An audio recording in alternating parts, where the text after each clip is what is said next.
Ako ang inyong Lolo Pael at ito ang aking kwento. 5:00 pa lang ng hapon ay nagkukumpulan na ang magkakaibigang Ian, Nardo, Vic, Tanya, Fatima at Pingpong sa ilalim ng puno ng duwat na nasa gilid ng plaza. Kapag ganung oras talaga, lalo na kapag weekend, ay nakatambay na sila roon para magkulitan, mag-food trip o kung minsan ay magkwentuhan ng katatakutan, katulad noong araw na yon. Sa kanilang grupo ay ang 15 taong gulang na si Ian ang pinakatinitingnan bilang leader dahil kahit medyo makulit kung minsan, mabait naman siya at maaasahan. Si Nardo ang tinaguri ang pinakabuli sa lahat dahil sa mapang-asar siya. Si Vic naman ay inaasar na damulag dahil sa bukod sa mataba ay parang si damulag talaga to magsalita. Si Tanya naman ang pinakamaganda at mainhin sa grupo, habang si Fatima ang pinakamatatakutin dahil sa ito ang pinakabata. Si Pingpong na siyang laging huli sa kanila ay tampulan ng pangaasar dahil sa pagkalampa nito at pagiging malambot. Kung minsan nga ay inaasar tong bakla ng mga ibang kakilala kabilang na si Nardo na kaklase niya. O siya, sige. Ako muna magkukwento. Itong nakaraang buwan lang daw nangyari to sabi ng tatay ko. Pero kagabi niya lang naalalang sabihin sa amin ni nanay. Sumeryoso ang mukha ng lahat, kaya nagpatuloy si Ian sa pagsasalaysay. Sabi ng tatay ko, nung nakaraan daw na naiwan sila sa construction site, 2 lang daw sila ng kumpare niya. Nakakita raw sila ng bata na tumatakbo-takbo sa ginagawa nilang building. Nung una akala nila bata talaga na naliligaw lang. Hindi pa raw nila naiisip na multo-multo yun. Kaya inabol nila. Tapos, ito nang nangyari. Pagkakita nilang tumagos yung bata sa pader, ayun, nagtakbuhan daw talaga sila. Nasa 2nd floor sila ng building. Natalon daw nila yun. Buti na nga lang sa buhanginan sila bumagsak. Kaya hindi na sila nagstay doon sa construction site pagkatapos nun. Nakakatakot naman kasi yun Kahit sino naman siguro, hindi na mag-i-stay doon. Tapos, yung katrabaho raw ni tatay, hindi na nga raw pumasok. Parang 1 linggo kasing nagkasakit pagkatapos ng engkwentro nilang yun Napasiksik tuloy si Fatima kay Tanya dahil sa takot. At ang mapansin niyo ni Ian, Nardo at Vic ay napangiti sila. Si Pingpong naman ay seryoso lang na nakikinig. Ako naman ang magkukwento. Kahapon lang to nangyari Kilala niyo ba si Manang Sapil? Pag-uwi kasi galing sa paaralan, nagpasama ang nanay na magatid ng mga gulay doon. Nag-order daw kasi si Manang Sapil ng mga gabi, kangkong, tsaka alugbati. Natatakot kasi ang nanay na magatid na siya lang mag-isa, kaya nagpasama sa akin. Bakit naman natatakot si Aling Piyang? Oo nga, sino ba yung Manang Sapil na yon? Pero parang narinig ko na yung pangalan na yun Hindi ko lang maalala. Si Manang Sapil, yung matandang medyo kuba tapos mahaba ang buhok na namumuti. Abot sa likod ng puwitan. Palagi pa yung nakaitim at nakakatakot tumingin pati pag nagsasalita. As in, boses witch talaga siya. Nakita na namin yun ni Pingpong, pati ng iba naming classmate kasi nanguha kami ng kay Mito sa kanila nung nakaraan Malapit lang yun sa school. Doon siya nakatira sa likod, sa bandang ilog. Mukhang nakakatakot sa pagdidescribe mo pa lang. Parang mangkukulam ang datingan Yung mga napapanood natin sa mga palabas. Oo, ganun nga. Di ba, Pingpong? Pagtango ni Pingpong ay saka muling nagsalita ang malusog na binata. Yun nga lang, hindi ko siya nakita Umihi kasi ako nung pagkausap nila ni nanay. Pero balik tayo sa kwento Pagpunta na nga namin doon, dala yung gabi, kangkong pati alugbati. Eto, seryosong may nasa lubong kaming malaking pusang itim. Kasing laki talaga siya ng tao. Kaya natakot kami pareho ni nanay Di na nga sana kami tutuloy kaya lang nakita na namin yung bahay sa likod nga ng paaralan natin. Doon din mismo pumasok yung malaking pusa. Anong sumunod na nangyari? Yun na nga, naihina kasi ako noon eh. Sinabi na lang ni Nani na baka nga raw si Manning Sapil yung pusa na nag-transform.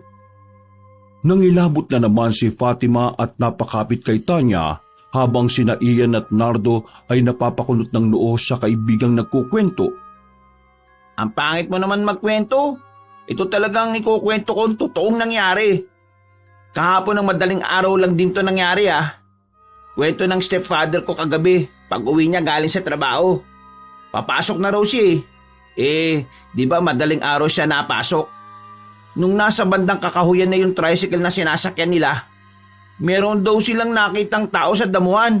Kaya inilawan nila yun. Grabe, nakakatakot yung nakita nila. Ano naman yung nakita nila, Nards? Oo nga, ano ba yung nakita nila? Ngayon pa lang kinikilabutan na ako eh.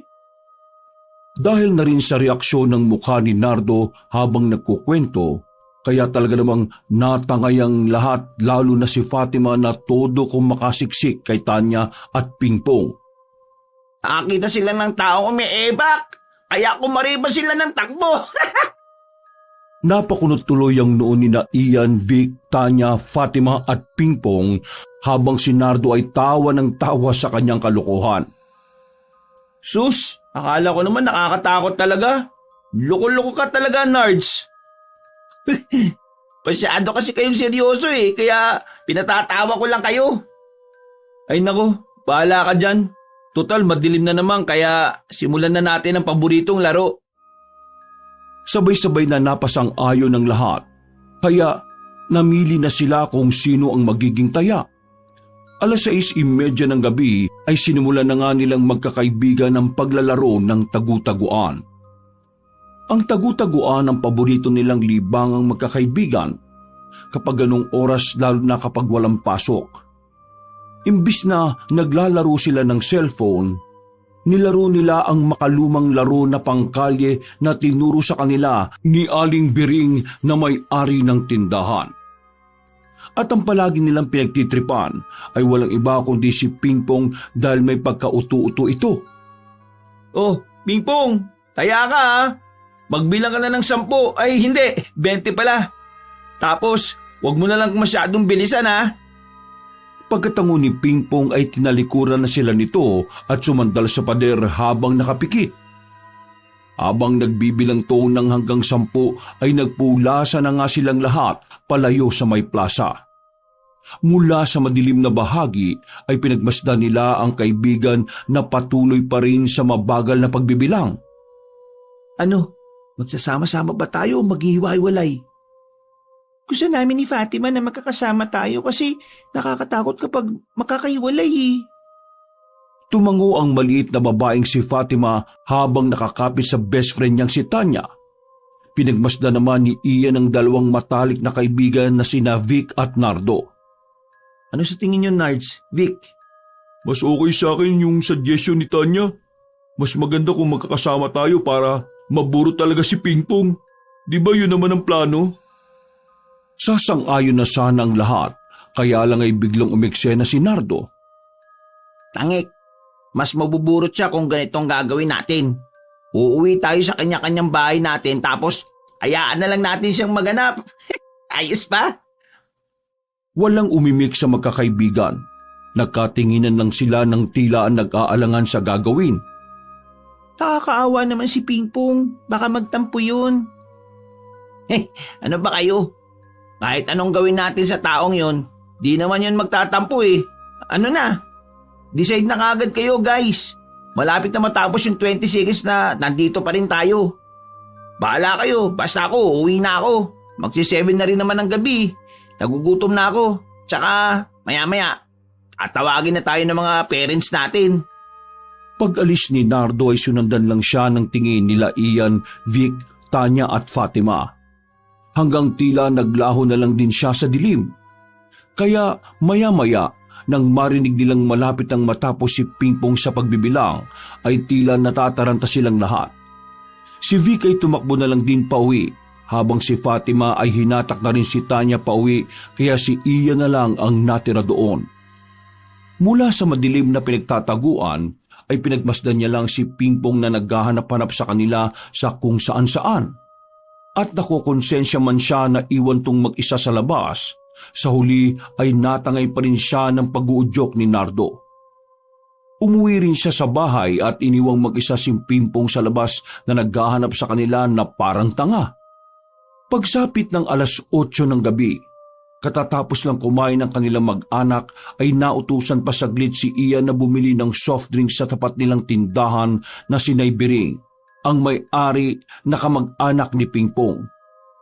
Habang bumibili siya, ay napansin niyang wala pa ron si Pingpong kaya medyo nabahala siya. Kapag ganong oras kasi ay nasa tindahan na ang kanyang kaibigan dahil nakikinood to ng primetime teleserye at pagkatapos ay sumasabay na lang sa kanilang Kuya Popoy sa pag-uwi ng kanilang bahay. Nang mapansin niyang wala rin naman doon si Kuya Popoy ay medyo nakahinga siya ng maluwag at napasalita na lang sa isip. Siguro maagang umuwi si Pingpong kasama ang Kuya Popoy niya. Pag-uwi ng bahay ay kagad niyang iniabot sa magulang ang soft drinks na pinagsaluhan kagad nila. At mabilis na lumipas ang oras, pasado 9:00 ng gabi nang matapos na siyang makapaghugas ng paa at makapagsipilyo, ay rumekta na ang binatilyo sa maliit niyang kwarto para matulog. At katulad ng nakaugalian ng kanilang pamilya, nagdadasal muna siya bago humiga sa kama. In the name of the Father, and of the Son, and of the Holy Spirit. Amen. Dear God, as I prepare to sleep tonight, I ask for your loving protection. Watch over me and my loved ones, keeping us safe from harm and danger. Surround us with your angels, Lord, and let your peace fill our hearts. Shield us from any fear or worry that may try to disturb our rest. In the name of the Father, and of the Son, and of the Holy Spirit. Amen. Pagkatapos ng panalangin, eksaktong pagkahiga niya sa maliit na kama ay isang malakas na ululong ng aso ang kanyang narinig mula sa hindi kalayuan. Dahil walang bintana ang kanyang silid, ay saglit siyang napasilip sa pintuan kung saan nakita niya ang nanay ni Remedios sa sala na napapasign of the cross, kasunod ng pagkatok ng 3 beses sa kawayan nilang sofa. Ang tatay naman niyang si Christian ay sinaway at pinagmumura ang aso kahit alam nitong malayo-layo sa kanila. May pagkarelihiyoso at mapamahiin ang mga magulang ng binatilyo at minsan na niyang narinig sa mga to ang tungkol sa pamahiin kapag may asong umaalulong. Ibig sabihin daw ay merong mamamatay o nag-iimbita ng kamatayan ang alulong ng aso. Kaya bago bumalik si Ian sa higaan, ay natulog at napasign of the cross din siya ulit at napakatok ng 3 beses sa dingding. Hindi na niya nagawang magmura sapagkat sa loob ng bahay nila ay ipinagbabawal yon. Kapag narinig siya ng mga magulang, tsak na pipitikin o sasampalin ang kanyang bibig kahit pa 15 years old na siya. Nakatulog na nga siya ng mahimbing at mga bandang 10:00 ng gabi ay ginising siya ng mga magulang kaya napabalikwas siya ng bangon. Pagpunta nila sa sala ay nakita niya nga si Naibiring at Kuya Popoy na halata sa hilatsa ng mga muka ang matinding pagkabalisa at pag-aalala. Bakit po, Nay? Ano pong ginagawa nila Naibiring at Kuya Popoy dito? Habang tinatanong yon, ay tila nakukutuban na rin ng binatilyo at tama nga ang hilatsa niya. Nang sabihin ni Kuya Popoy na hindi pa umuwi si Pingpong ay tila lumobo ang kanyang ulo. Natakot naman siyang magsalita at sabihin ang totoo sapagkat ayaw niyang masisi kung magkataon. Hindi ko po alam kung nasaan si Pingpong eh. Hindi niyo po ba natanong kina Nardo, Vic, Tanya at Fatima? Ipinaliwanag ni Kuya Popoy na galing na sila sa mga nabanggit niyang pangalan pero tumanggi rin ang mga to at iisa lang ang paliwanag na pagkatapos na maglaro ng tagu-taguan ay nag-uwian na sila. Dahil doon ay ganoon na rin ang inexplain ni Ian para hindi na rin siya madawit kahit ang totoo ay pinupupog na siya ng konsensya. Naudlot na ang binatilyo sa pagsasalita matapos makita kung paanong umiyak si Naibiring. Si Kuya Popoy naman ay napapakuyom na lang ng kamao na kitang-kita rin sa muka ang pag-aalala. Dahil doon ay naghalo tuloy ang konsensya at awang nararamdaman ni Ian. Kaya lang ay di niya pa rin masabi ang totoo na iniwan nila ang kaibigan habang nagtatagu-taguan sapagkat siguradong sisisihin siya sa pagkawala ni Pingpong. Nagtanong pa si Naibiring at Kuya Popoy sa mga posibleng lugar na pupwedeng puntahan ni Pingpong pero wala nang maisip si Ian. Pare-pareho lang naman sila ng pinupuntahan at nagtungo na rin doon ng mga kaanak ng kaibigan niya pero wala silang nakita. Nagsuggest na lang rin si Tatay Christian na samahan si Nanay Biring at Kuya Popoy na mag-report sa barangay at magpatulong na rin sa paghahanap sa mga barangay pulis at iba pang opisyal. At pag-alis nila ay kinausap si Ian ng ina at pinaamin kung ano ang totoo. Pero nanindigan siyang walang kinalaman sa pagkawala ng kaibigan. Nang nasa kwarto na, ay naiyak na lang ng tahimik si Ian dahil sa konsensya hanggang sa makatulugan niya ang pag-iyak. Kinabukasan ay kaagad na kumalat ang balita ng pagkawala ni Pingpong kaya maraming nabahala. Ito kasi ang unang pagkakataon na may nawalang tao sa kanilang lugar. Naalarma din ang karamihan kaya nung araw na yon ay naging abala ang lahat sa paghahanap kay Pingpong at isa-isa nga rin kinausap ng barangay official sina Ian, Nardo, Vic, Tanya at Fatima. Sapagkat sila ang huling kasama ni Pingpong bago ito mawala. Hindi pa rin makapaniwala si Ian na ganoon ang mangyayari sa kanyang kaibigan, kaya nakukonsensya siya sa ginawa nilang pag-iwan dito kagabi. Lalo na nang tila magmakaawa si Naibiring at Kuya Popoy sa kanila. Dahil na rin sa takot, ay naging consistent ang sagot nilang 5 magkakaibigan na pagkatapos nilang maglaro ng tagu-taguan, ay nag-uwian na silang lahat. Lunis ng tanghali, dahil sabay-sabay ang break time kaya nagkita-kita silang 5 sa hardin ng paaralan para pag-usapan ang pagkawala ng kanilang kaibigan. Guys, alam niyo naman na siguro kung bakit ko kayo inaya rito ngayon, di ba? Kailangan natin mapag-usapan ng tungkol sa pagkawala ni Pingpong dahil aminin man natin sa hindi, may kasalanan tayo sa nangyari. Iyan naman, par. Huwag ka magsalita ng ganyan dito. Alam mo namang nasa public place tayo eh. Mamaya may makarinig sa atin, madawit pa tayo. Tama naman si Ian, Nardo. Kasalanan natin kung bakit nawala si Pingpong. Kung di mo kasi sinabing iwan natin siya hayaan maganap, hindi mangyayari yun sa kanya eh. Bakit ako naman ang sinisisi mo, Tanya? Di ba nag-uwian din naman kayo? Kung makapagsalita ka dyan, sumang-ayon din naman kayo sa usapan natin ah. Nardo, huwag mong lakasan ng boses mo. Pinagtitinginan na tayo ng ibang estudyante.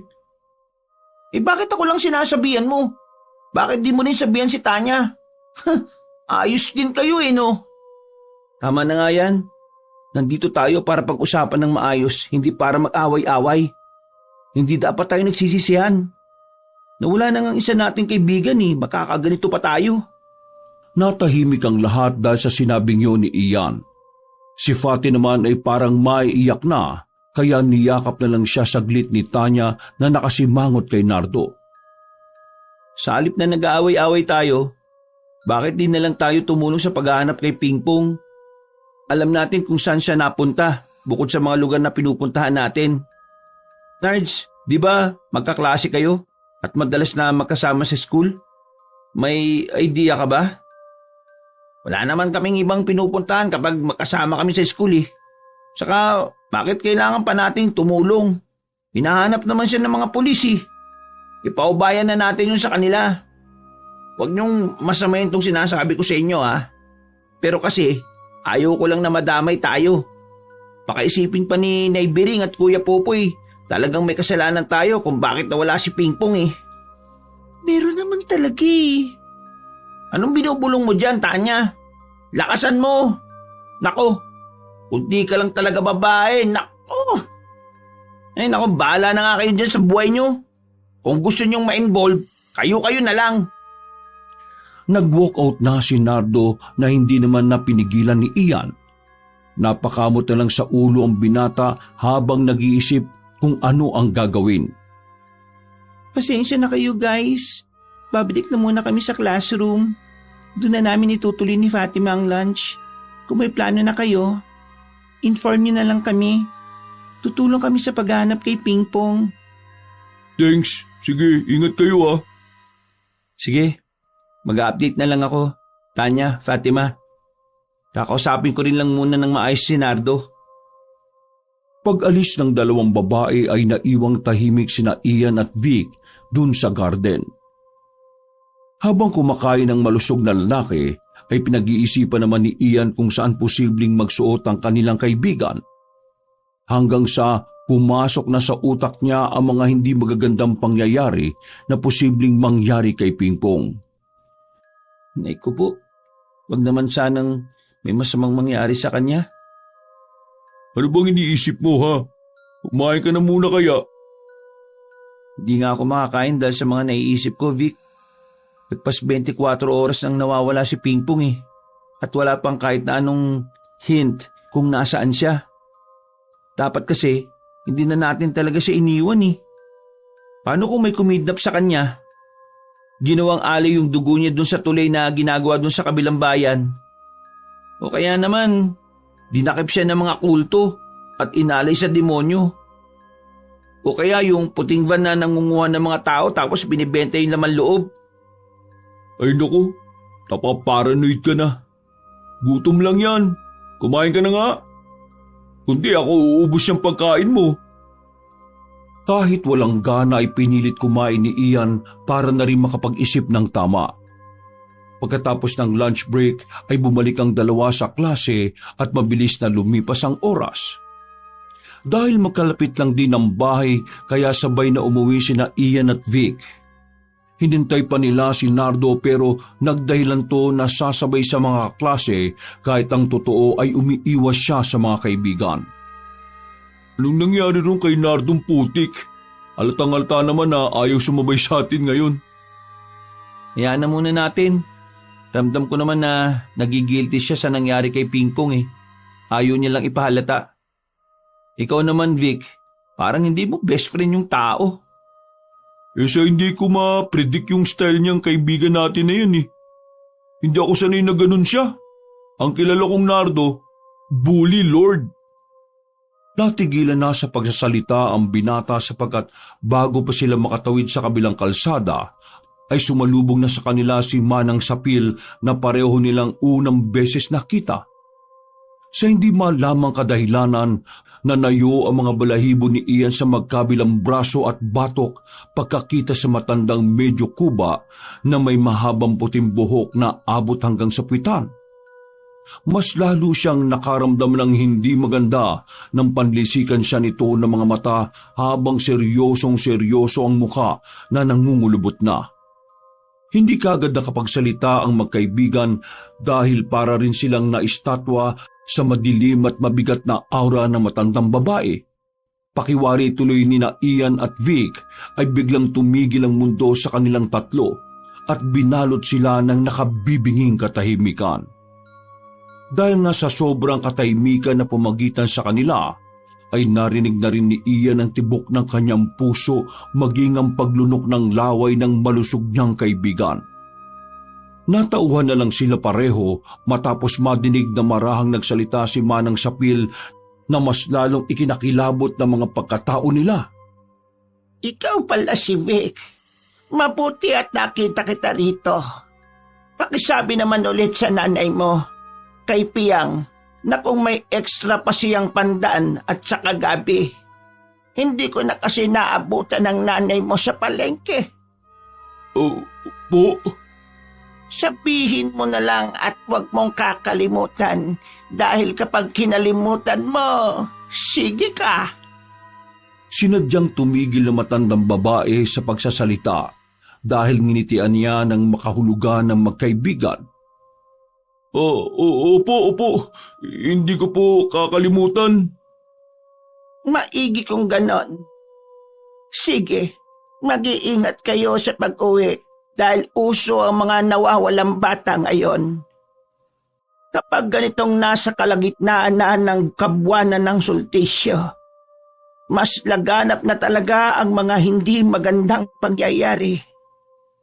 Tila napapigil hininga ang dalawa hanggang sa mawala na sa paningin nila ang matandang babae. Pagtingin ni Ian sa matabang kaibigan ay kaagad niyang tinapik si Vic dahil para na tong maiiyak at maiihi sa takot. Uy, ang kwento mo ng isang gabi, hindi mo pa nakikita si Manang Sapil. Bakit kilala ka niya? Hindi ako nagbibiro. Hindi pa talaga kami nakikita. Ngayon lang. Napaismid na lang si Ian sa pag-aakalang nagsisinungaling ang kanyang kaibigan. Pagkatapos noon ay nagtuloy-tuloy na sila hanggang sa makauwi sa kani-kanyang bahay. Nang nasa tapat na ng bakuran si Ian ay napatingin siya sa tindahan ni Naibiring na sarado pa rin ng araw na yon. Simula kasi nang mawala si Pingpong ay naging abala na sila ni Kuya Popoy sa paghahanap kaya walang naiiwan sa tindahan. Si Naibiring ang tiyahin ng nanay ni Pingpong at ito na lang ang natitira nilang malapit na kamag-anak.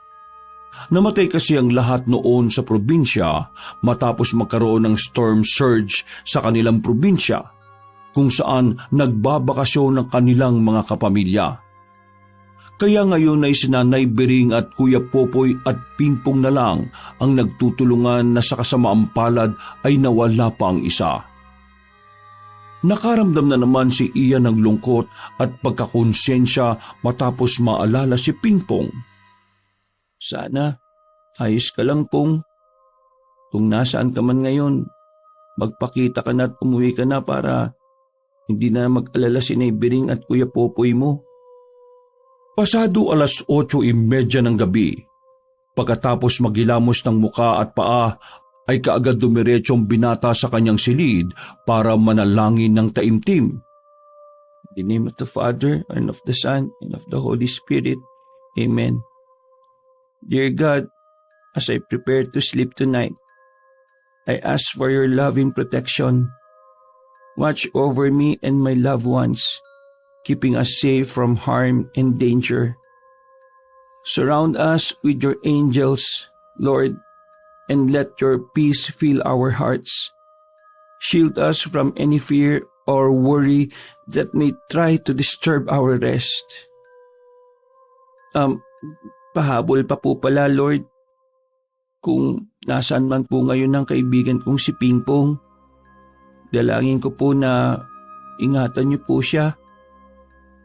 Kayo na pong bahala sa kanya at magbigay po sana kayo ng sign kung ano na po ba yung totoong nangyari sa kanya. Pero sana po talaga walang masamang nangyari. Yun lang po, Lord. Kayo na po ang nakakaalam sa lahat ng bagay, kaya sa inyo po ako nakikiusap. In the name of the Father, and of the Son, and of the Holy Spirit. Amen.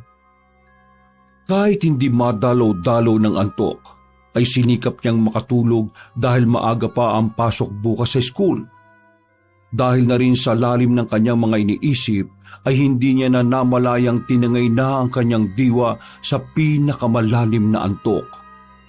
Pagdilat ng mga mata, ay ganun na lang ang gulat niya nang maabutan ng sarili na nakasandal sa puno ng duhat na nakatayo sa gilid ng plaza na tinatambayan nila. Madilim at medyo mausok ang kapaligiran. Nagtatago rin ang buwan at ang mga bituin dahil sa makapal na ulap sa kalangitan. Pagkagala niya ng tingin sa buong plaza, ay wala siyang nakitang kahit na sinong tao kaya kinutuban siya kaagad. Anong ginagawa ko dito sa plaza? Hindi pa man siya natatapos sa pagsasalita ay narinig na niya ang boses ni Pingpong na nagbibilang. nang igawin niya ang tingin sa poste kung saan madalas silang pumupwesto kapag taya sa tagu-taguan, pero wala naman siyang nakitang tao roon. Pingpong! Nasaan ka? Hinahanap ko na sa inyo! Hindi tumugon ng kanyang kaibigan. Nagpatuloy lang ito sa pagbibilang kaya siya na mismo ang naghanap. Pero nalibot na niya ang buong plaza ay wala pa rin siyang nakikita. Nang matapos na ang 20 segundo ay biglang nanahimik ang paligid. Kalaunan ay nakarinig siya ng mga boses na nag-uusap-usap. Nang maunawaan niyang boses nilang mga yon, ay natigilan siya sa pagkabigla. Kami yun na. Gusto namin ni Fatima magkakasama tayo kasi nakakatakot kapag magkakahiwalay eh. Mas okay sa akin yung suggestion ni Tanya. Mas maganda kung magkakasama tayo para maburot talaga si Pingpong. Di ba? Yun naman ang plano. Tangi, mas mabuburot siya kung ganito ang gagawin natin. Uuwi tayo sa kanya-kanyang bahay natin. Tapos, hayaan na lang natin siya maghanap. Ayos, di ba? Nakakaawa naman si Pingpong. Baka magtampo na yon. Ano ba kayo? Kahit anong gawin natin sa taong yun, di naman yun magtatampo. O ano na? Decide na kagad, guys. Baala kayo. Basta ako, uuwi na ako. Baala na kayo magdesisyon kung iiwan niyo siya o hindi. Pagkatapos sa mga salitang yon, ay bigla na lang muling tumahimik ang paligid. Nawala din ang makapal na usok kaya nakita niya si Pingpong na naglalakad habang sinisipat-sipat sila kung saan nagtatago. Nilapitan niya ang kaibigan pero kahit anong gawin niya ay tila hindi lumalapit ang kanilang distansya kaya sinigawan na niya ito. Pingpong! Umuwi ka na! Inuwihan ka na namin lahat! Nag-uwihan na kami! Umuwi ka na kasi mapapahama ka!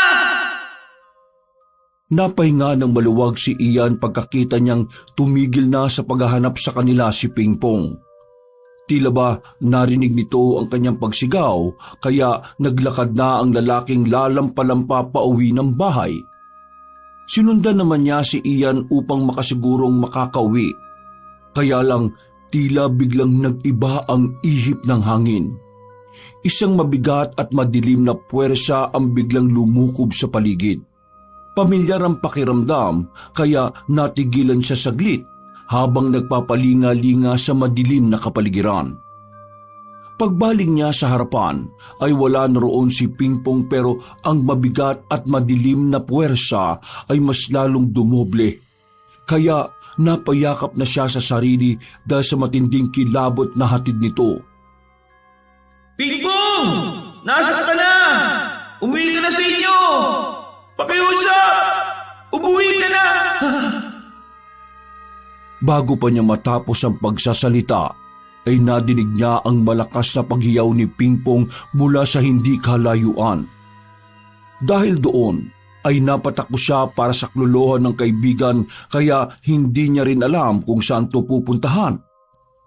Mas dumilim kasi ang kapaligiran pati mas bumigat din ang kanyang pakiramdam.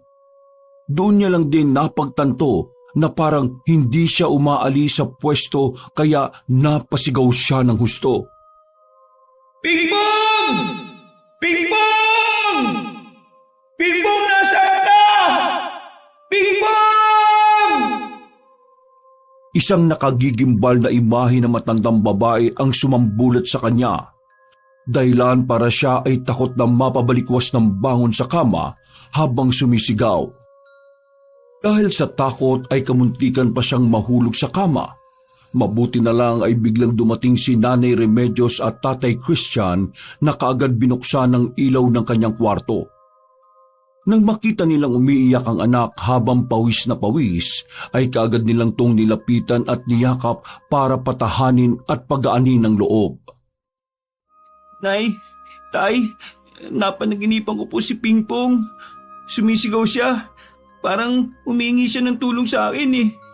Tulungan po natin siya. Hanapin po natin siya. Hindi kaagad napakalma si Ian sapagkat ito rin ang unang beses niyang magkaroon ng ganun kasamaang panaginip. Nang okay-okay na, ay pinalabas na niya sa silid ang mga magulang. Pinilit niya pa rin makatulog kahit ang totoo ay natatakot siyang baka mapanaginipan na naman niya ang nakakatakot na pangyayari. Pasado 3:30 na makatulog siya ulit at nagising na ng 6:30 ng umaga. Dahil malilate na siya sa klase kaya nagmadali na siyang mag-ayos ng sarili at hindi na nag-almusal pa. Pagdating sa gate ng paaralan, ay nahapyawan niya ng tingin si Manang Sapil na papasok sa eskinita papunta sa likod ng paaralan. Tumingin din sa kanya ang matanda at ngumiti na tila merong pakahulugan. Sa hindi na naman mawaring pagkakataon ay nakaramdam siya ng kakaibang kilabot. At pamilyar ang pakiramdam na yon pero ipinagsawalang bahala na lang muna dahil sa pagmamadali. Umiwas na kagad siya rito ng tingin at nagdire-diretso na sa loob ng school. Mabilis na lumipas ang oras. Pagsapit ng lunch break, ay muli silang nagkita-kita sa garden maliban kay Nardo na tila umiiwas na sa kanila matapos ang pangyayari. Oh, bakit wala si Nardo? Nakausap mo na ba siya, Ian? Hindi pa nga eh. Hayaan na muna natin siya, guys. Nagpapalipas lang yung siguro ng galit niya. Siya pa talaga ang nagagalit? Ay nako, parang mas babae pa siya. Basta guys, hayaan na muna natin siya. Promise, kakausapin ko rin siya kapag okay. Kumain na muna tayo, bago tayo magkwentuhan. Ilang minuto ang lumipas. Pagkatapos nilang kumain ay kaagad nagtanong si Tanya tungkol sa totoong pakay ng pakikita-kita nilang yon. Ayaw ko sana itong sabihin sa inyo guys pero naisip kong kailangan nyo ring malaman. Tungkol saan ba yan, Ian? Hindi na muna umimik at nagtanong si Tanya dahil nagsumiksik na naman si Fatima sa kanya na parang bata. Sa atin na lang muna to guys ha. Bukod sa parents ko, sa inyo ko lang ito ikukwento. Kagabi, bago ako matulog, humingi ako ng sign kay Lord para malaman kung anong totoong nangyari kay Pingpong. At katulad ko na hindi makapaniwala, malamang di rin kayo maniniwala sa nangyari. Habang nakikinig sina Vic, Tanya at Fatima ay napabuntong hininga muna ng malalim si Ian bago magpatuloy sa paglalahad ng kwento. Napaniginipan ko si Pingpong. Kitang-kita niya kung paanong mag-ibang hilatsa ng mukha ng mga kaibigan matapos siyang magsalita tungkol sa kaibigan nilang nawawala. Bakit? Anong nangyari? Paano mo napanaginipan si Pingpong? Hindi ko rin alam eh. Siguro, sign yun para malaman kung nasaan siya. Pero ano? sigurado akong hindi maganda ang lagay niya ngayon kung nasaan man siya. Hindi ko din sure kung nasaan siya pero ang narinig ko lang bago siya mawala sa panaginip ko. Sumisigaw siya ng malakas na parang nahihirapan na tumihingi ng tulong. Sinubukan ko siyang sundan pero nararamdaman kong hindi ako maalis sa pwesto ko eh. Hanggang sa ano? Anong nangyari, Ian? may nakita ako nakakatakot na mukha. Hindi ko nakilala kasi bigla na lang akong nagising sa takot eh. Pero ang pagkakatanda ko, matandang babae yun na bigla na lang sumulpot galing sa kung saan. Kitang-kita ni Vic, Tanya at Fatima ang takot sa mukha ni Ian habang nagkukwento kaya naman sabay-sabay nilang hinawakan sa likuran ng kaibigan para pahupain ang tensyon na nararamdaman ito. Yun lang ang natatandaan kong nangyari. Maniwala kayo sa akin. Ayaw ko nang mapanaginipan pa yun. Pasensya na rin kayo kung hindi ko makontrol ang tensyon na nararamdaman ko ha. Okay lang yun, Ian. Don't worry. Dahil magiging okay din ang lahat. Makikita rin si Pingpong. Isama na lang natin siya palagi sa prayers natin. Pagkatapos ng pag-uusap na yon, ay bumalik na sila sa kani-kaniyang klase at sa paglipas ng uwian, inakag nga ulit ni na Ian at Vic si Nardo na sabayan sila sa pag-uwi. Pero tumanggi na naman ito. Dahil doon ay hindi na nakatiis sa matabang binatilyo na makapagsalita ng hindi maganda. Iniiwasan mo ba kami, Nardo? Ha? Bakit di mo tanggapin ang totoo na meron ka naman talagang kasalanan kung bakit nawala ngayon si Pingpong? Anong sinabi mo? Namulag ka? Sige, ituloy mo. Diyan ka naman magaling, di ba? Sa pangbubuli. Dinadaan mo kami sa laki ng katawan mo eh. Kaya okay lang din siguro sa'yo na mawala na lang basta-basta si Pingpong eh. Dahil sa laki at solido na katawan ni Nardo, kaya naiangat niya si Vic kahit na mataba pa ito. Umawat naman si Ian sapagkat nakita niyang sasapakin na ang kaibigan. Uy, tama na yan guys. Ano ba naman kayo? Sa sobrang galit, ay nakagat na lang ni Nardo ang labi dahilan para dumuguyo ng bahagya. Pagkatapos ay padabog niyang tinanggal ang pagkakakwelyo sa malusog na kaibigan habang napapakuyom ng mga kamao. Ngayon pa talaga kayo nag-aaway-away? Nawawala na ang kaibigan natin. Ilang araw na. Sa tingin nyo, makakatulong yung mga ginagawa nyo? Sa halip na magtulong-tulong tayo para makagawa ng paraan para mabilis na mahanap siya. Kaso, tayo mismo nagkakawatak-watak eh. Ano ba nangyayari sa inyo? Hindi nyo ba naisip na baka mamaya nahihirapan na si Pingpong? Na baka mamaya may nangyari ng masama sa kanya? Na baka... Hindi na niya naituloy ang pagbikas sapagkat tila gumaralgal na ang kanyang boses, sinyalis na maluluha na. Dahil doon ay biglang huminaw ng dalawa niyang kaibigan na malapit na sanang magsalpukan.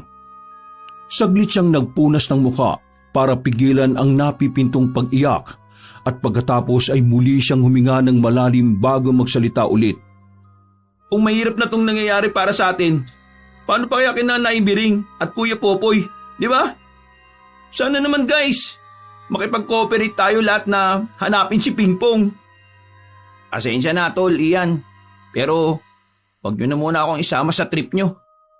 Hindi na nagawang makapagpaliwanag pa ni Ian dahil nagdire-diretso na ulit ng lakad ang maskulado niyang kaibigan palayo sa kanila.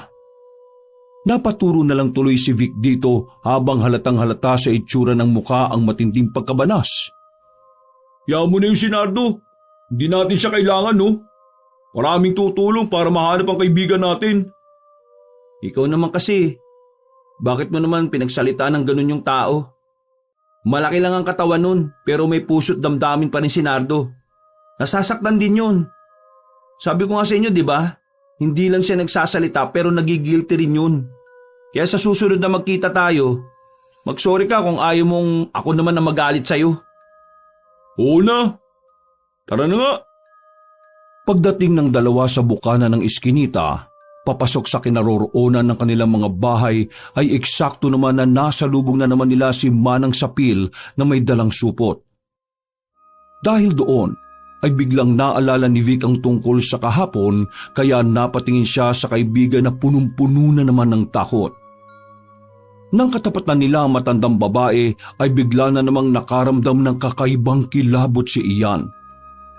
Kasunod noon ay parabang may kung anong alaala ang sumagi sa kanyang isipan. Pamilyar kasi ang ganoong pakiramdam kaya napatanong siya sa isip. Ganito yung pakiramdam ko sa panaginip ko kagabi ha.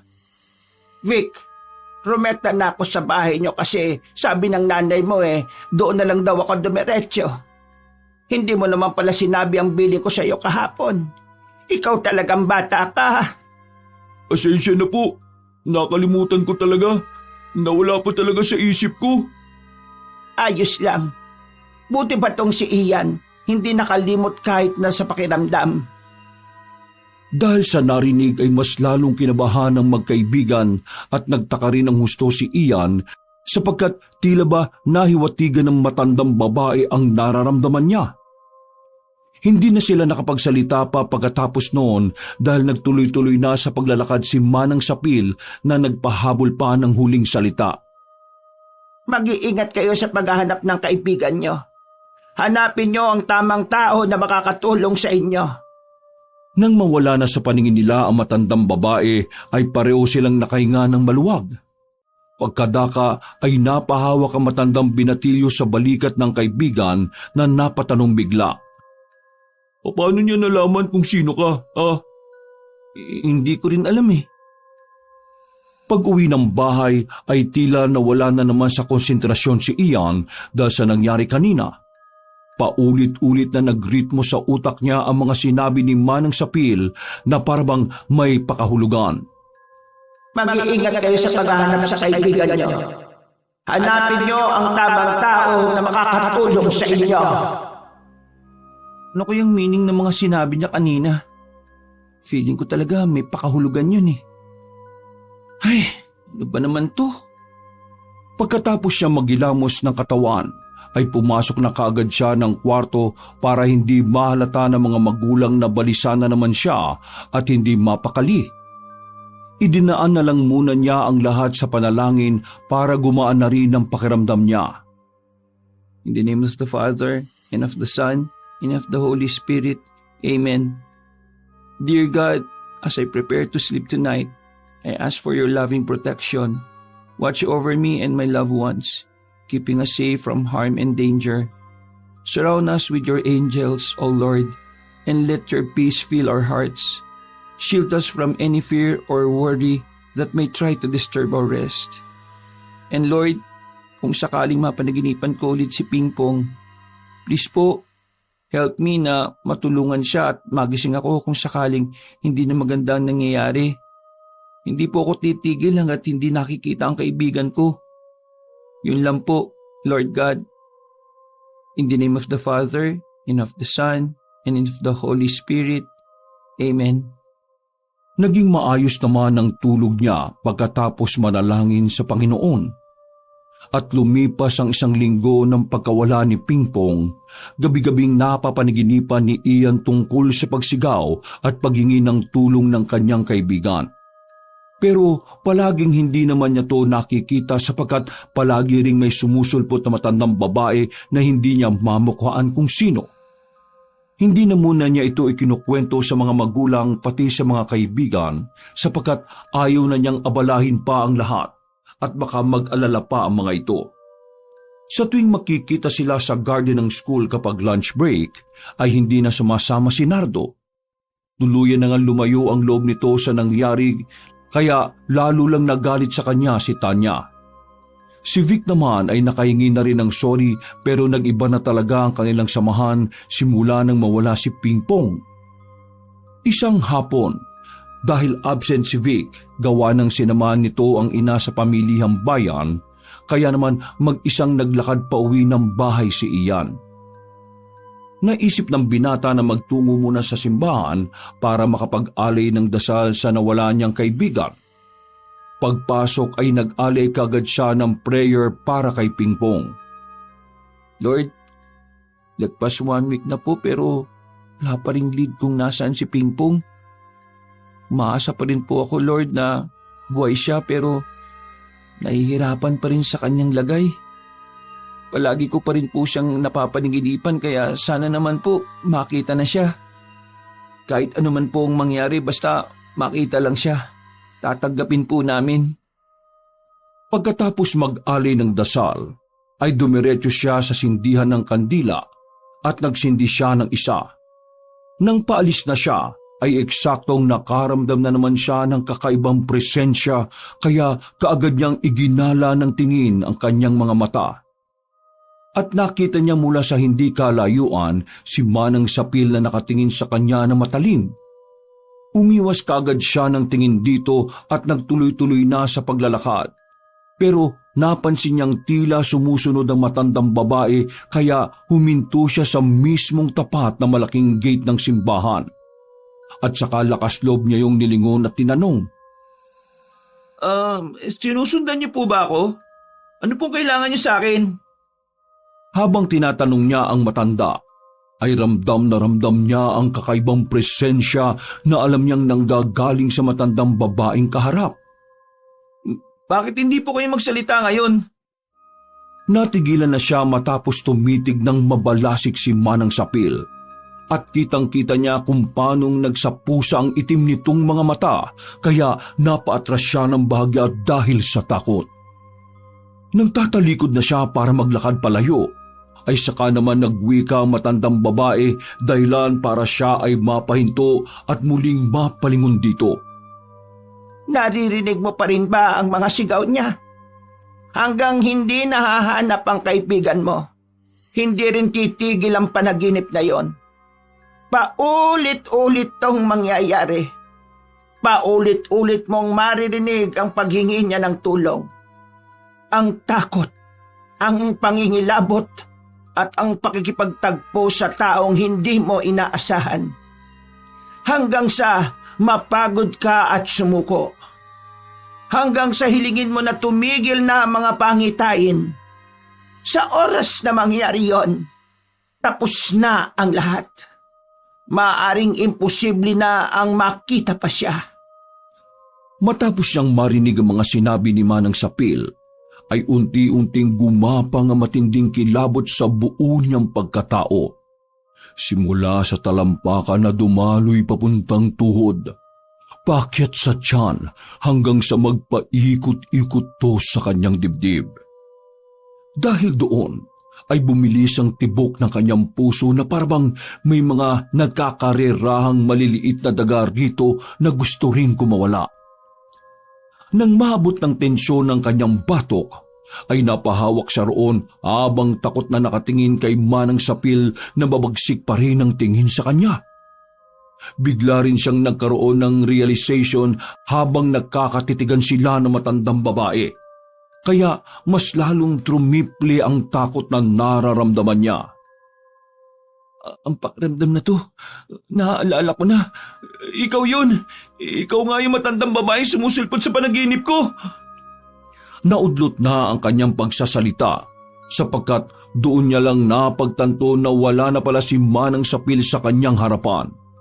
Nasagi kasi siya ng isang ali at napagalitan na pahara-hara siya sa daan kaya tila bumalik siya sa kanyang ulirat. Ha? Nasaan na yun? Para hindi na mapahiya ay nagtuloy-tuloy na siya sa paglabas ng simbahan at tinahak na ang daang pauwi ng bahay habang iniisip pa rin si Manang Sapil na nagpapakita sa kanyang panaginip. Sigurado na ako ngayon na siya yung nagpapakita na yun sa panaginip ko. Kaya posibleng may kinalaman siya sa pagkawala ni Pingpong eh. Pero paano ko patutunayan ang tungkol sa bagay na yun? Kailangan meron akong gawin dahil sure na ako ngayon na si Manang Sapil ang nagtago ngayon kay Pingpong. Sa lalim ng iniisip ay hindi na namalayan ng binata na nasa tapat na pala siya ng kanilang bahay.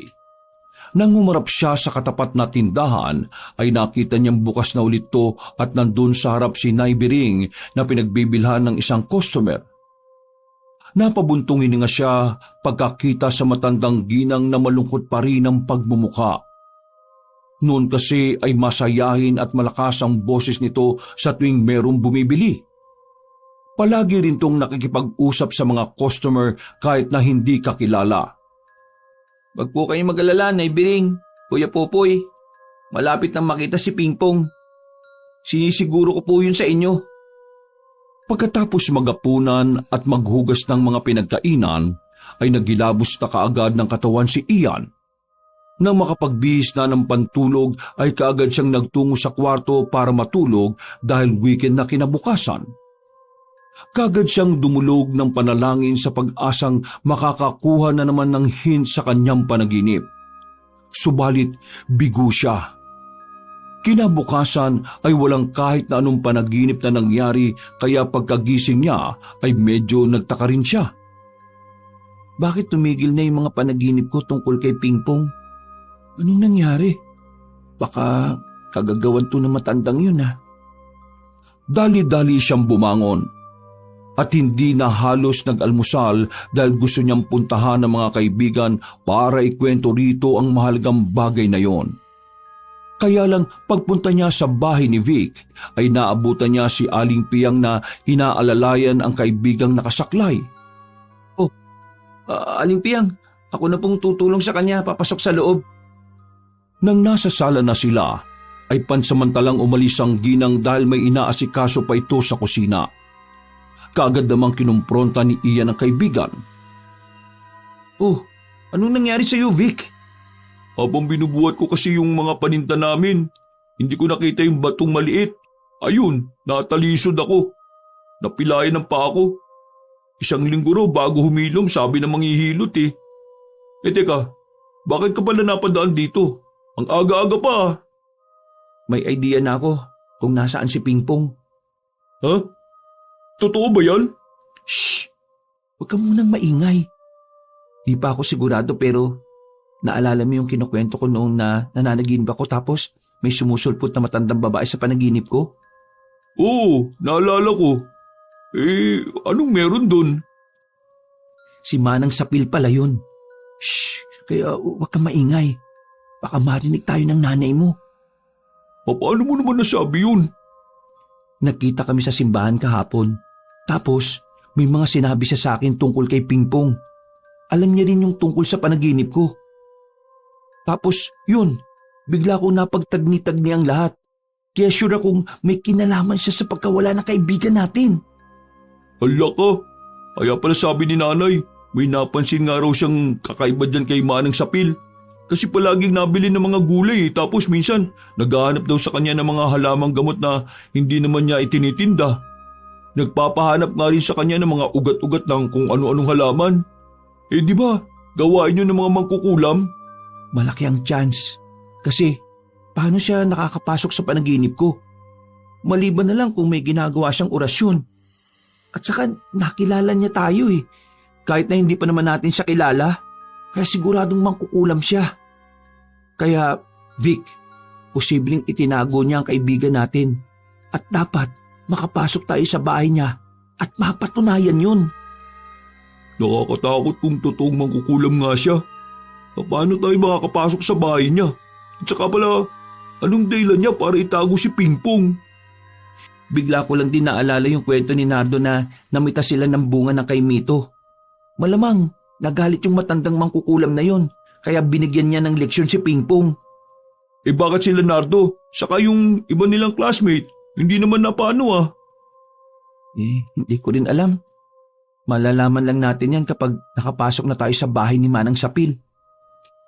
Saglit silang tumigil sa pag-uusap nang dumating si Aling Piang na may dalang pandesal na napalamanan na ng dairy cream. Iniwan niya lang yon sa lamisita bago magbalik sa kusina. Gusto man kitang tulungan dyan sa plano mo, pero nakita mo naman ang sitwasyon ko ngayon oh. Baka imbis na makatulong ako lalo pang lumala ang sitwasyon. Baka maging ending yan, dalawa na kami ni Pingpong ang mawala. Ay naku, paano kaya to? Hindi naman po pwedeng si Tanya, lalo na si Fatima. Wala rin naman sila dyan Sabi ni nanay kanina, nakita niya raw na nagbiyahe yung magpinsan. Ba't di mo na lang sabihin kay Kuya Popoy para makatulong siya sa paghahanap sa kapatid niya? Hindi naman po pwede. Baka pagtawanan lang ako nun. Hindi kaya magalit pa sa akin. Si Nardo? Oo, tama. Si Nardo na lang talaga ang huling option.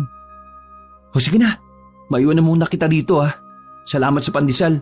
Pakasabi na lang sa nanay mo Pagkalabas ng bahay ni Vic, ay kaagad niyang pinuntahan ang bahay ni Nardo pero ayon sa tatay nitong si Mang Jackson ay maaga raw lumabas ng bahay ang matalik niyang kaibigan. Pag-uwi ng bahay ay kumain muna siya ng marami at nagpahinga hanggang sa siya ay makaidlip. Nagising na lang siya eksakto 6:00 ng gabi dahil sa tapik ni Nanay Remedios na nagsasabing nasa tapat ng bahay nila si Nardo. Dali-dali siyang bumangon at nagtungo sa labas ng bahay kung saan ay nakita niya ang mukha ng kaibigang nanlulumo. Ayos ka lang ba, Nards? Hindi na niya halos natapos ang huling sinasabi sapagkat nakita niyang tumulo ang luha sa mga mata ng maskuladong binatilyo.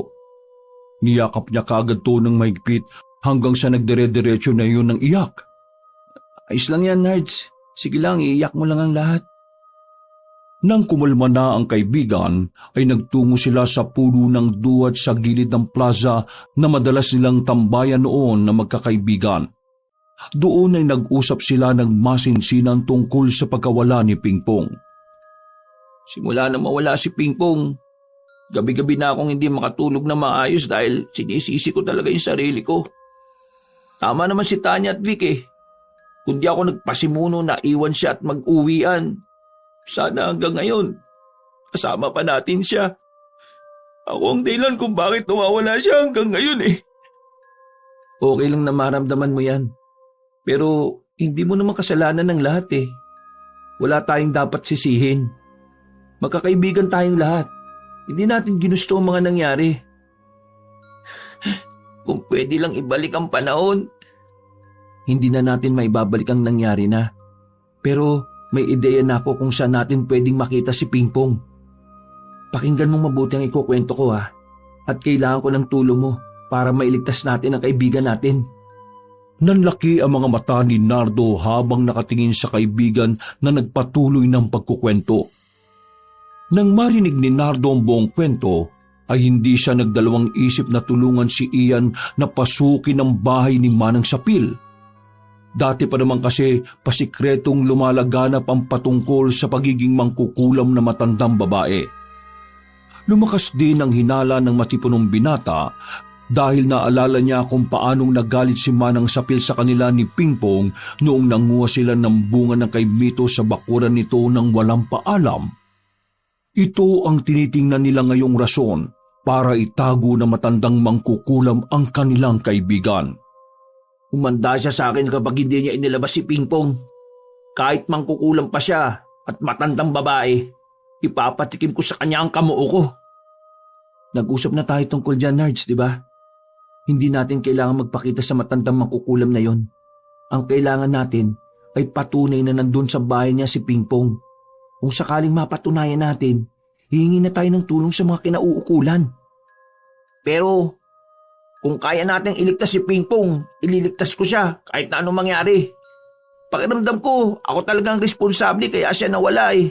Kaya ako rin ang magbabalik sa kanya kay Nay Biring at Kuya Popoy. Oo sige, ikaw. Bahala ka. Pero kailangan natin bilisan dahil baka mag-alala na naman ang mga mahal natin sa buhay kapag nagtagal tayo sa labas. Baka isipin nila, nawawala na rin tayo. Hindi na umimik si Nardo. Hinimasimas na lang nito ang magkabilang kamao habang tinatahak nila ang daan papunta sa bahay ni Manang Sapil. Makalipas ang ilang minuto, nang nasa likod na sila ng bakuran ay nagmatsyag muna ang magkaibigan. Nakabukas ang ilang bintana pati na rin ang main entrance pero wala silang naririnig na kahit na anong ingay. Sa palagay mo, nandiyan kaya siya sa loob? Bago pa matapos ni Ian ang pagsasalita, ay nakita nilang may lumabas na malaking itim na pusa sa bintana at tumalon ito palayo. Nagulat sila dahil tila kasing laki ang pusa ng isang tao.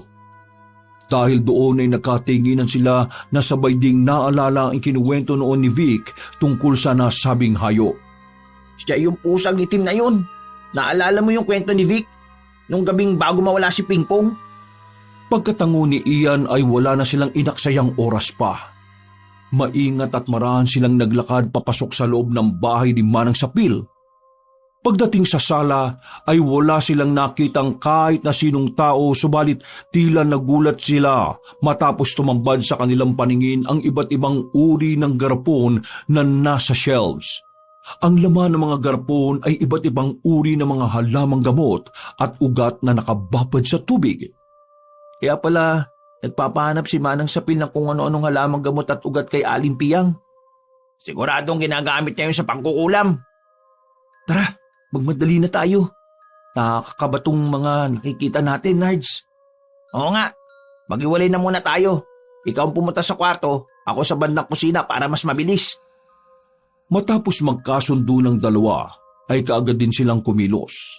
Nang magtungo na si Nardo sa kusina, ay kaagad dinanap ni Ian ang kwarto ng matandang babae. Nakita niya to sa pinakadulo ng bahay. Swerteng hindi nakalakang pinto, kaya kaagad niya itong binuksan.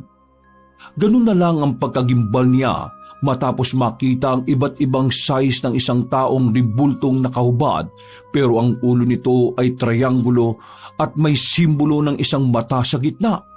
Napalunok ng laway si Ian dahil sa kaba. Bukod kasi roon ay mabigat ang presensya sa nasabing silid.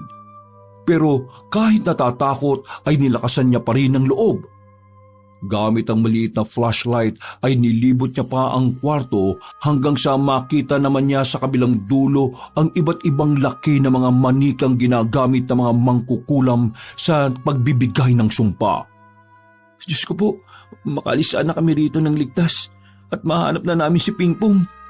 Nang malapit na siya sa nakasarang bintana, ay itinapat niya ang maliit na flashlight doon kaya nakita niya rin ang iba't ibang uri ng talisman.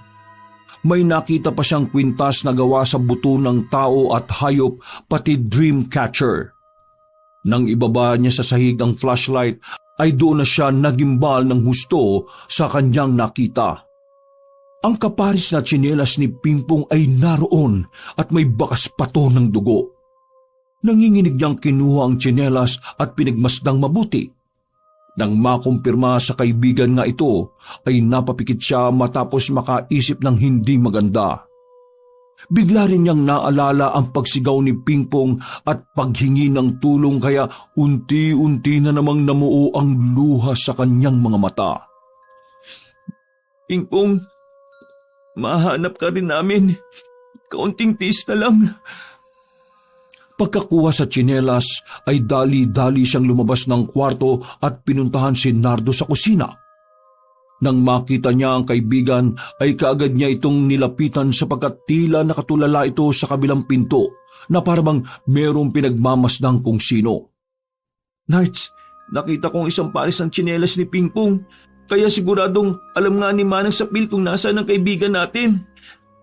Natigilan na siya sa pagsasalita matapos makita ang matandang babae na naglalakad palapit sa kanila mula sa pintuan kung saan nakatingin si Nardo. Nakita ko yung malaking pusang itim. Nag-anyong tao. Naging si Manang Sapil. Dala na matinding kaba ay nabitiwan ni Ian ang hawak na paris ng tsinelas. Si Nardo naman ay hindi nakakilos dala rin ng sobrang pagkabigla at takot. Pero pilit na nilakasan ni Ian ang loob niya para sa nawawalang kaibigan. Hinarap niya ang matandang mangkukulam kahit nanginginig ang kanyang mga tuhod sa matinding pagkasindak. Saan mo dinala si Pingpong? Ilabas mo na ang kaibigan namin. Dahil kung hindi... Sinumaan lang sila ng tingin na matandang babae hanggang sa makalapit na to sa kanilang harapan.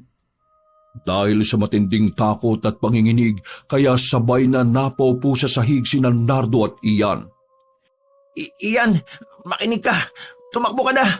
Umalis ka na rito at isumbong mo siya sa mga kinauukulan. Hayaan mo na ako. Hindi ako makagalaw eh. Nangihina ang mga tuhod ko sa takot. Tila napatikom na lang ang bibig ni Ian nang makitang nasa harapan na niya ang matandang mangkukulam.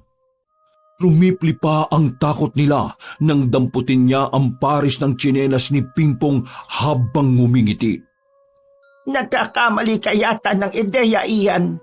Hindi ako nagpapakita sa panaginip mo para saktan ka o dahil sa ako ang dahilan kung bakit nawawala si Pingpong.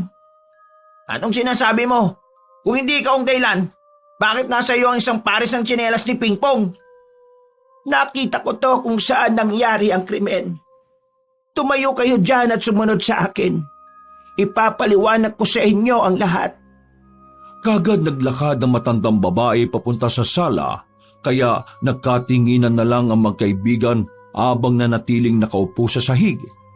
Natataranta lang silang napabangon nang muling marinig na magsalita si Manang Sapil na nasa sala na. Bilisan niyo! Dahil alanganing oras na. Malamang nag-aalala na rin ang mga magulang niyo sa inyo. Wala na nga silang inaksayang oras. Nang nasa sala na ay pinaupo sila sa kawayang sofa ni Manang Sapil bago magpatuloy sa pagkukwento. Oo, isa akong mangkukulam pero hindi ko ito basta-basta ginagamit ng walang mabigat na dahilan. Malaki ang kapalit ng pag-aaral ng itim na kapangyarihan. Kapag buhay ang kinuha, buhay din ang kapalit. Yan ang natural na takbo na nagpapabalanse sa mga bagay-bagay. Ano pong kinalaman niyo sa pagkawala ni Pingpong? Sagutin niyo po ako kung bakit nasa inyo ang tsinelas niya. Saka, ano pong krimen ang sinasabi ninyo? Para malinawan kayong dalawa, ipapakita ko sa inyo. Inilagay ng matandang babae ang tsinelas ni Pingpong sa lamisita at pagkatapos ay meron siyang kinuha sa kanyang bulsa. Isang maliit na garapo na merong laman na pinong bagay na kaamoy ng isang halaman. Binudburan niya ang palibot ng tsinelas at pagkatapos noon ay nagsindi siya ng isang itim na kandila bago magsimulang magwika ng mga salitang siya lang ang nakakaunawa. Nangilabot naman ang magkaibigan pagkarinig sa mga kakaibang salita na hindi maintindihan. Pagkatapos noon ay biglang lumakas ang ihip ng hangin. Mas bumigat din ang puwersa na kanilang nararamdaman at mas lumamig ang paligid. Nagtayuan ng mga balahibo ng dalawang binata pero nanatili silang nakaantabay sa mga mangyayari. Nang matapos na ni Manang Sapil ang kanyang orasyon ay saka siya dumilat at nagsalita. Noong gabing yon, nakakita ko ng pangitain. Isang binatilyong sumisigaw at tumihingi ng tulong. Pinasunod niya ako hanggang sa matuntun ko ang nagsabing lugar at nakita ko ang tsinelas na yan. Hawakan niyo ang tsinelas para maintindihan niyo ang sinasabi ko. Kahit nagdadalawang isip at kinakabahan, ay sinunod pa rin nila Ian at Nardo ang sinabi ng matandang babae. Paghawak nila sa tsinelas ay mabilis na nag-sink in sa kanilang mga utak ang isang alaala. Alaalang galing mismo kay Pingpong nung gabing bago ito mawala. Kitang-kita nila ang mga nangyaring nung gabing yon. Pasado 7:00 nang ma-realize ni Pingpong na inuwian na siya ng mga kaibigan. Dahil doon ay nagdesisyon na rin siyang pumunta sa tindahan ng lola niyang si Nay Biring para manood, kaya lang ay naisipan niya munang umuwi ng bahay para magbanyo. Nang nandoon na siya, ay naabutan niya ang Kuya Popoy na sumisinghot ng ipinagbabawal na droga. Sa takot ay tumakbo si Pingpong pero sa kasamaang palad ay naabutan siya ng nakatatandang kapatid. Dahil sa takot ni Kuya Popoy at sa tama na rin ng droga, kaya nagawa niyang pukpukin ng martilyo sa ulo ang kaawa-awang binata. Buhay pa noon si Pingpong at nagmamakaawa sa nakakatandang kapatid. Pero sa halip na tulungan at dalhin sa ospital, ay hinatak niya to at inihulog sa luma nilang balon na nasa likod ng bahay.